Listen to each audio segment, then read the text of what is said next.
lu yëngu lu ne lu ko yëngal moo ëpp doole. dëgg la kenn amul ci man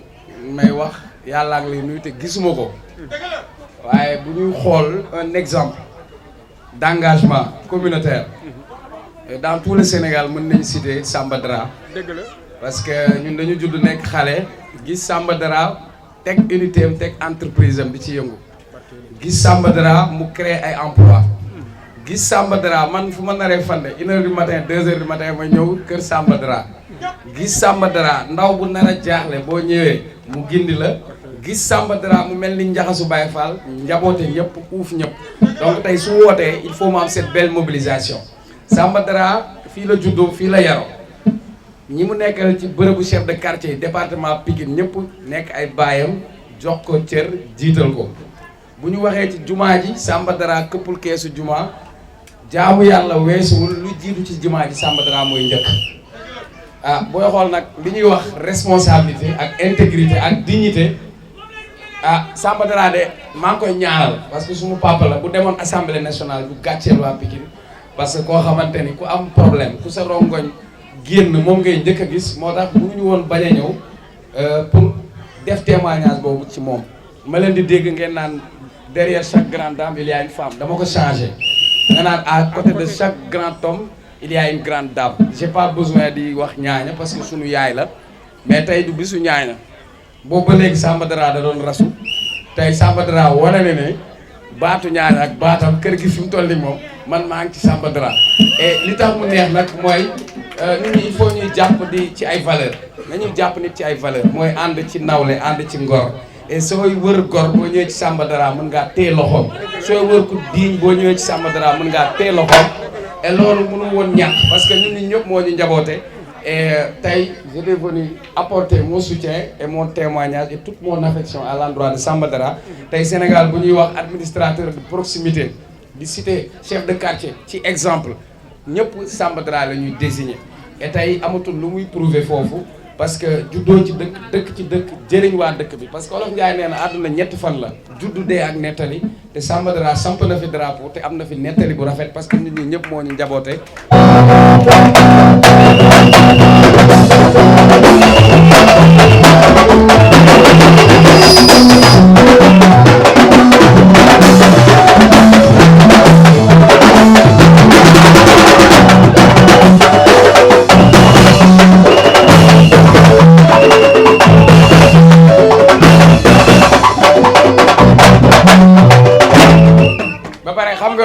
dafa am lu ñuy wax identité remarquable ndax Tapha bu tëggee nga kontaan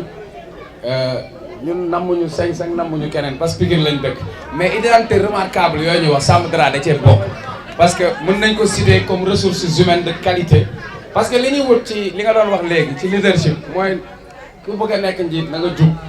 ku bëgg a nekk njiit na fekk mu nekk gëm yàlla ku bëgg a nekk njiit mooy nag koo xamante ni këppoo keesu jàkka ku bëgg a nekk njiit koo xamante ni xamuñu la ci njuuj njaaj ku bëgg a nekk njiit mooy ngay dox doxu kilifa di wax waxu kilifa te taxawaalu woo loolu nag bu dajee ci Samba Dara ñu nekk situation boo xamante ni tey ku mu neex mën nga tapp sa cravate ku mu neex mën nga romb jéem a sóob mais ñun Pikine lañ dëkk te xamante nañ suñu biir et yaakaar naa la réalité elle est là bi nga wootee ñëpp wuyu la maa ngi lay ñaanal yow nag comme sama xarit nga bu yi passé te sama père nga ñaani sama yaay la naa la wuteel ñaareel bu ndaw je vous remercie.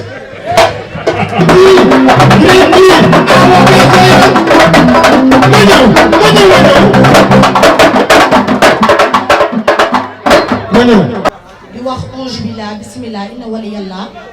dellu di santaat yàlla bu baax a baax naan alhamdulilahi rabbil alamin ndax fekkee bi ñu fekkee suñu bésu Papa Samba Dara tey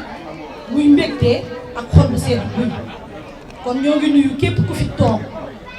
di leen sant di leen gërëm di jiital ci nuyoo bi suñu Papa As Diouf mi nga xamante ne moo fi teewal suñu sëriñ suñu wasila Cheikh Cheikh Mbacké di jël nuyoo bi yëpp di ko teg ci loxoom mënuma bañ a nuyoo aussi te du ma nuyu sama délégué de quartier ñu koy wax Papa Mora Faye muy délégué de quartier Wakhinane Nord maa ngi koy nuyu di ko gërëm di ko delloo wàcc waaye bu baax a baax ci nu mu nekkee ci quartier bi ak liggéey bu rafet bi nga xamante ne mu ngi koy def ci quartier bi kon délégué man nga di la joxaat sa wàccuwaay di di nuyu ki nga xamante ne tey moom la ñu fekk si tey ci bësam ku ko xam-xam ne jàmbaar la ku ko xam-xam ne papa la ku ko xam-xam ne nijaay la ku ko xam-xam ne jàmbaar la ku nangoo liggéey ku ñeme wuuf njabootam muy suñu papa la délégué Samba Dara maa ngi koy félicité ci constance bi nga xamante ne mu ngi ko am ànd ci biir APR ànd koog le président Macky Sall di ko liggéeyal boobu ba tey te kenn dégg ko feneen ma koy félicité aussi ci liggéeyu délégué de quartier bi nga xamante ne tey bokk na ci les meilleurs délégués de quartier dans le département de Pikine ma ko ci félicité bu baax a baax di sant di gërëm di am mbégte loolu tey suñu teewaay fii ci déclaration officielle ak historique bu Papa Samba Dara tey fii ci Diacksao Fass ndax nag lu waay gàtt dégg-dégg xam ne baax na bépp baax te defe naa ne lépp la ko nit mën a waxal ba mu des maa la gën a nangoo liggéey maa la gën a bëgg njaboot maa la gën a bëgg yaay maa la gën a bëgg quartier bi nga xam ne mooy Diacksao Fass kon délégué ñu ngi lay gërëm di la féliciter di la sant di la encourager ci fii nga jëm mënuñu wax nag Samba Dara te duñu tudd Ñaaña Njaay li ñëpp wax mooy dëgg derrière chaque grand homme il y a une grande dame une grande responsable politique une référence une mère muy nit ku am jom ku baax ku bëgg boppam ku xam fi muy teg tànkam nag bokk ci famille bu baax yaay maanaam yow xam nga ne Amadou Dara daf laa nawloo ba jox la 16 nga toog bu fa am objet te amal na njëriñam askanam marqué nga sa empreinte fii ci Pikine Nord ndax nag premier adjoint au maire loolu du lu ndaw l'histoire retiendra may wax ne jeune Pikine Nord yëpp jeune leader yëpp ñoo ma yóbbu fii madame Ñaaña Njaay ñama naa la gërëm ñu ngi lay sant amuñu sa fay ndax képp kuy jeune leader ñëw na fii jaar si sa salle bii te lépp ci ndigalu monsieur le maire Amadou Dara kon defe naa ne boo amoon noo mel suñu kilifa du ñu yebal pour ñu ñëw ci yow di xool nan nga toogee ak nan ngay doxalee ñu ngi lay félicité di ñaanal suñu Papa Samba Dara di ko wax ne lii ñu gis fii tey dal na suñu xel ndax ku fi ñëw tey di nga gis ne fii ay grands électeurs ñoo fi toog te defe naa ne loolu dina jëmmal liggéey bi ci li nga xamante ne président Macky Sall moom la bëgg mooy ñu jëlaat mairie bi teg ko ci loxoom kon maa ngi jégalu ñëpp di wax wasalaam merci beaucoup. asalaamaaleykum mbooloo mi asalaamaaleykum waa quartier Diacksao Fass asalaamaaleykum l'instance du parti APR asalaamaaleykum képp ku fi toog muy góor jigéen mag ndaw kenn ku nekk maa ngi lay nuyu di la jox sa wàccuwaay di la jox sa yéeguwaay di profité ci nuyoo bi di ko yëkkati di ko teg ci loxo sëñ As mi nga xam ni moo fi teewal sëñ Cheikh Oumy Mbacké mi nga xam ni mooy njabootu Serigne Touba Khadim Rassoul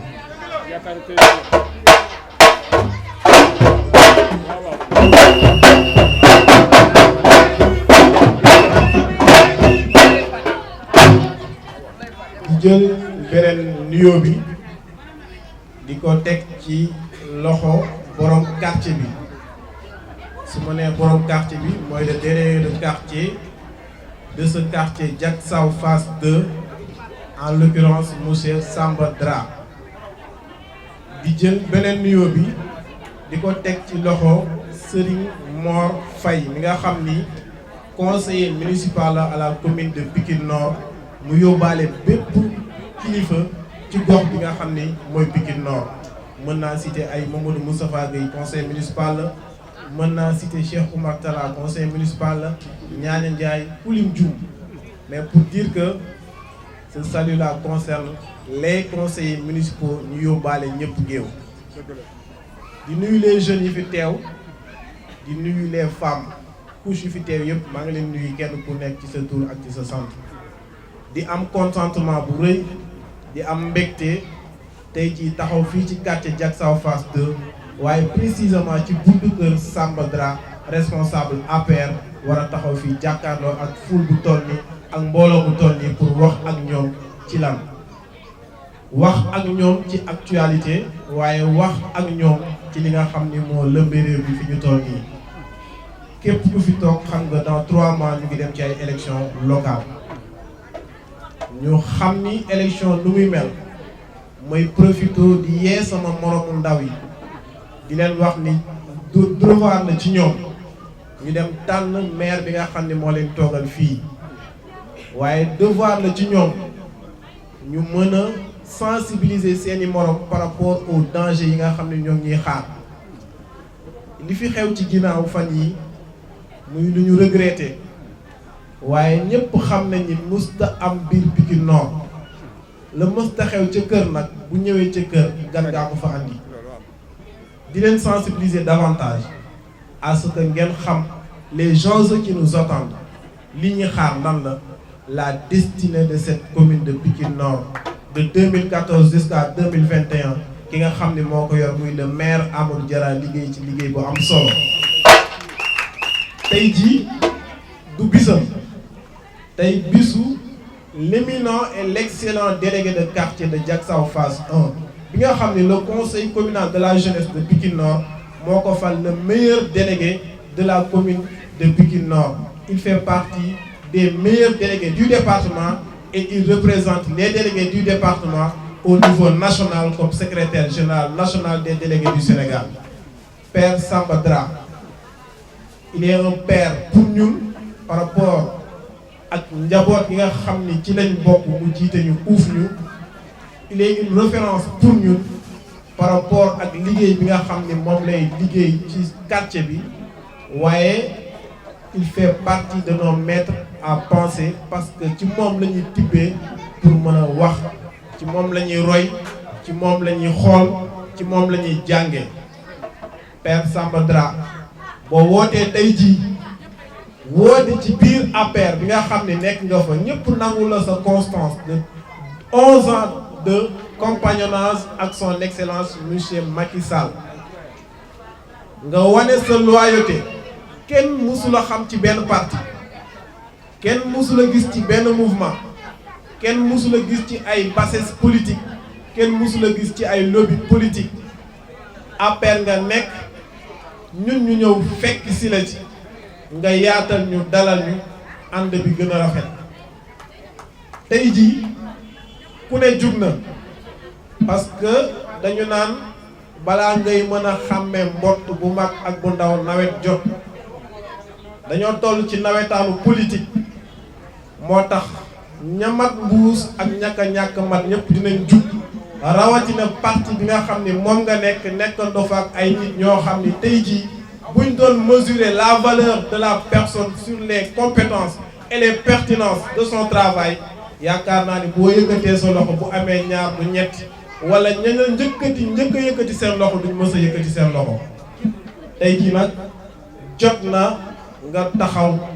wan waa Pikine Nord ne leen man Samba Dra mi nekk administrateur de proximité yoral leen seen quartier ma nekk un exemple ñu wane ma partout dans le Sénégal conseil communal bi fi nekk l'unique instance de décision de la jeunesse nangul ma ni ñi may yoree mel neen chef de quartier yorewu ko quartier kooku buñ ko dénkee commune bi mu war koo mën a doxal fi nga nekk ak fi ñu ne kenn ku nekk dafa war a ambitieux taxaw wane ay ambition tey nag danga ñoo woo mu nekk pour man en soir historique pour man benn ngoon goo xam ni war nga ñu wax say bëgg-bëgg say mbébét ci Pikine Nord ñuy am kontaan bu baax di ko déglu mais li ma ci gën a neex mooy ñun bi ñu ñëwee APR yàggul waaye laataa ñu ñëw APR musuñoo am benn couac wala benn bis bi entre yow ak ñun te woon sax dawul musa am ndax ñaar benn même ba ñu bokkulee gis-gis ci doxalinu réew mi dañ ko doon teg dans la discipline teg ko ci ay idée nga di ñu gàgganti ñu nangu woon ko lool nekk ay xale di jàng nga naan ñu nii la ak nële et pourtant bu la neexoon ne bokkuñu parti naa leen bàyyi waaye da ngaa xam ne ci njaboot gi lañ te geenu golo gudd na waaye foo ca laal rek mu yëg ko ndax ci moom la bokk kon ñun dañoo bokk ci moom ñun dañoo bokk ci Père Samba Dra alors tout ce discours du dara mais c'est pour montrer au combien important ñun place bi nga xam ne moom lañ ko teg et pourtant ñoo gën a tuuti ci commune bi xam naa ñi ñu ëpp dayoo foofu place bu ko gën a kawee lañ ko teg ndax constance am ak fullaam ak faydaam ak bëgg liggéeyam waaye aussi bëgg Pikine Nord bi nga xam ne moom la nekk. mais képp ku fi toog dina comprendre tey jii man mii wax dinaa wax ci sama fànn politique dinaa wax ci sama fànn appartenance ci njabootam waaye dinaa wax ci fànn sensibiliser cette jeunesse aussi chère bi nga xam ni tey jii le combat ne doit plus être nañu fexe jeunes yi bokk waaye na jeunes yi mesurer wu que nous sommes plus de 65% de la population xam ni ñun suñu bëggee ku bëgg day ñàkk waaye ñun bu ñu xoolee ku bëgg ñu jàppale ko kooku bëgg mooy gagné kon ñun am na rôle boo xam ni bu important bu ñuy xaar loolu nag dañoo boolewaat lépp war ko delloo ki nga xam ne tey jii moom mooy borom bis bi waaye je ne saurais terminer mon discours sans pour autant remercier féliciter madame la première adjointe au maire ñaaña dinaa ko féliciter ci ñaar bi njëkk bi ma koy féliciter mooy ci yor njaboot gi nga xam ne moom lay yor njaboot su ma koy wax nag waxuma doom yi mu jur waaye ñun ñi nga xam ne ñu ñooy fréquenter ci kër gi kenn ku nekk ak sa tempérament kenn ku nekk ak sa jikko waaye kenn ku nekk ak sa tolluwaay moo ne ñun ñëpp lay boole yamale ñu te kenn du mer kër gi ku jaaxle fii ngay ñëw boo xiifee fii ngay lekkee boo maree fii ngay naanee fii ngay toog ba guddee guddi nga soog a dem ñibbi kon donc loolu mën a téye njaboot ci la bokk beneen bi nag mu def ak Amadou Diarra compagnonnage bu yàgg liggéey ci wetam liggéey bu am solo nangoo toog xaar nangoo toog muñ ba tey jii lii ko fi fekk ko fi dama naan ko du dara lancement rek moo ko fi fekk gum te lancement bi mooy le poste de la première adjointe au maire. merci Didier Mam mais ñu xam ne tey jii ñi nga xam ne ñoo toog ci bâche bi kenn ku nekk ci sa tur ak sa sant yelloo nga ñu sant la gërëm la waaye kuy jigéen ma jël ngërëm li jox ko ñaaña mën na la yóbbaale beneen ba ca topp nag ma gërëm ku fi nekkul muy soxna Fama Gueye mu sell mi nga xam ne tey ji moom aussi su ma sañee ñeme taxaw ci politique ba mën a durer mën a tëdd 5 heures du matin daf koo nangu alors sur ce may wax di introduire ma bëgg képp koo xam ne yaa ngi ci bâche bi dama bëgg nga jug taxaw ci kaw ma introduire monsieur Samba Dra pour mu ñëw def son discussion na ñëpp jug